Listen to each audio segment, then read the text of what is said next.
Hi everyone, Sarah here, your English coach, helping you to develop the communication skills, confidence and fluency you need to speak freely at work so you can thrive in your career in the UK. Don't forget to like and subscribe so you never miss any tips on how to develop your English skills. Let's get started.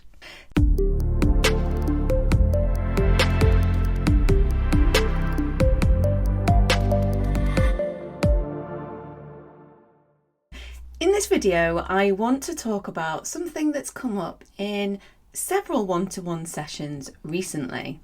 And these are idiomatic phrases that have been used in meetings. You know that feeling when you're in a meeting and everyone's nodding along and you think, what did they just say? Well, today we're going to decode 5 phrases that people have heard in British meetings recently. We'll look at how they're used in context, then I'll break down what they actually mean. So let's get started. If you're not sure what idiomatic means, these are phrases that don't make sense when you translate them. So a very simple example would be, learning English is a piece of cake. We don't literally mean a piece of cake, we actually mean easy. So if something is a piece of cake, it's actually easy. Now, British people use these all the time, and often they're not even aware that they're saying them, but they can be quite confusing if English isn't your first language and you've never heard it before. Okay, let's start with our first phrase. This is a real conversation that happened in a marketing meeting last week. So the campaign launch went well, but I think we need to drill down into the performance metrics before we make any decisions about the next phase. Yes, I agree. Let's analyze the regional data specifically. The London numbers look great, but I'm concerned about Manchester. Can you guess what drill down means? I'll play it again. So the campaign launch went well, but I think we need to drill down into the performance metrics before we make any decisions about the next phase. Here's the answer.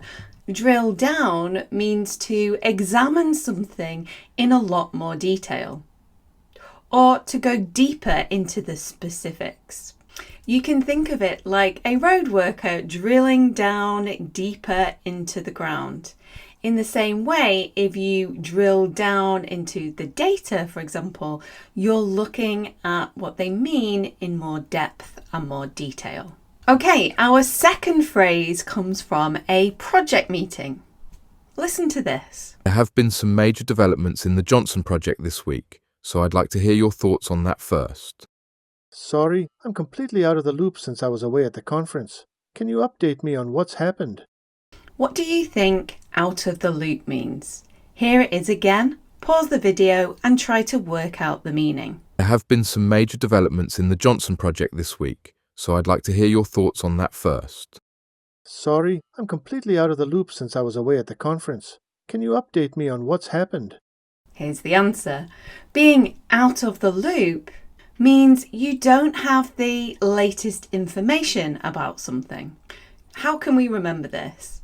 Well, imagine that information is flowing in a circle or a loop between people, and anybody who's outside the loop doesn't have the updated information. It's not their fault, they just haven't been updated or included in recent discussions. Our third phrase is from a sales meeting. We need to increase revenue by 15% this quarter. Let's start with the low-hanging fruit, those clients who've already expressed interest but haven't signed yet. Good idea. Those should be easy wins to start with. Can you guess what low-hanging fruit means? I'll play the example again. We need to increase revenue by 15% this quarter. Let's start with the low-hanging fruit, those clients who've already expressed interest but haven't signed yet. Low-hanging fruit refers to the easiest tasks or opportunities, the ones that require the least effort but give results. Think of it like picking apples from a tree. The low-hanging fruit is the easiest to reach, while the fruit at the top is more difficult and will take more effort. In business, it means to start with the simplest, most achievable tasks first. Our fourth phrase comes from a strategy meeting. Let's listen. I don't think we can make a decision today. Let's circle back on this next week when we have more information. Agreed. I'll send out the research findings and we can discuss it again in Tuesday's meeting.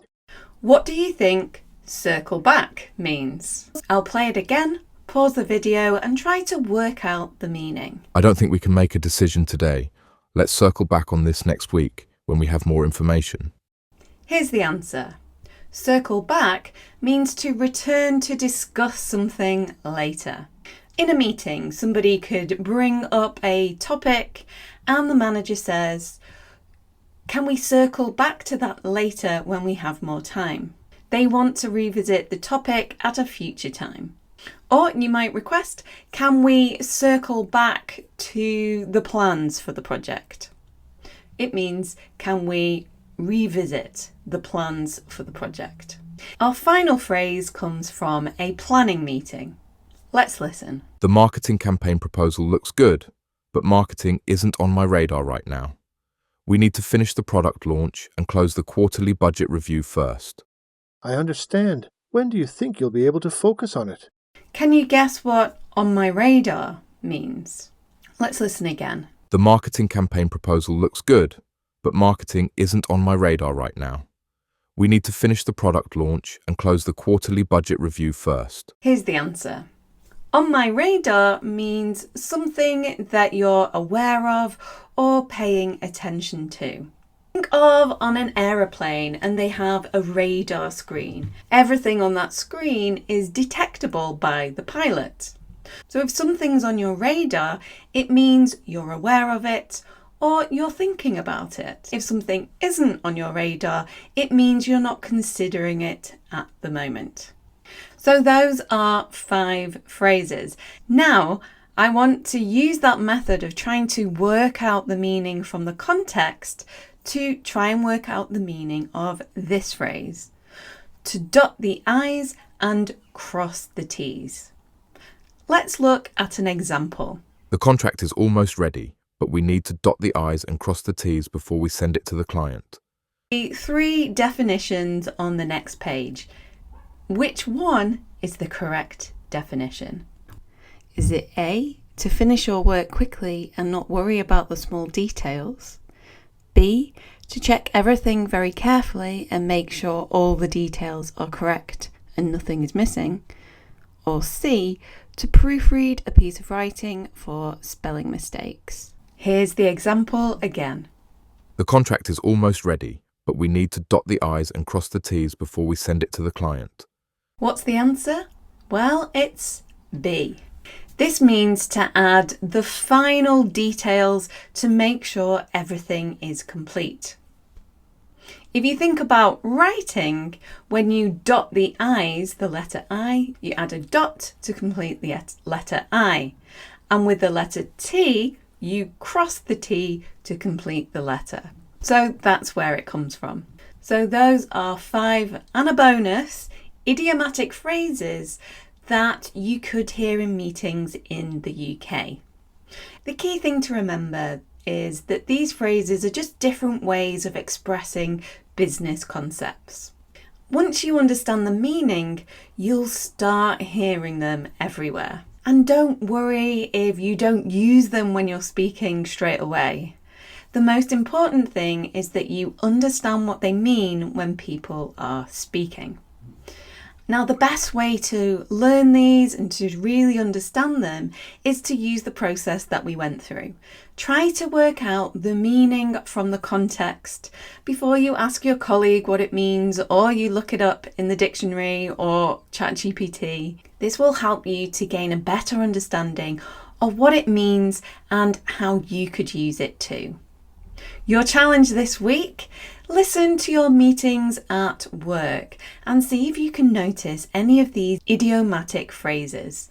Note them down and try to work out the meaning from the context. You might be surprised how often they come up.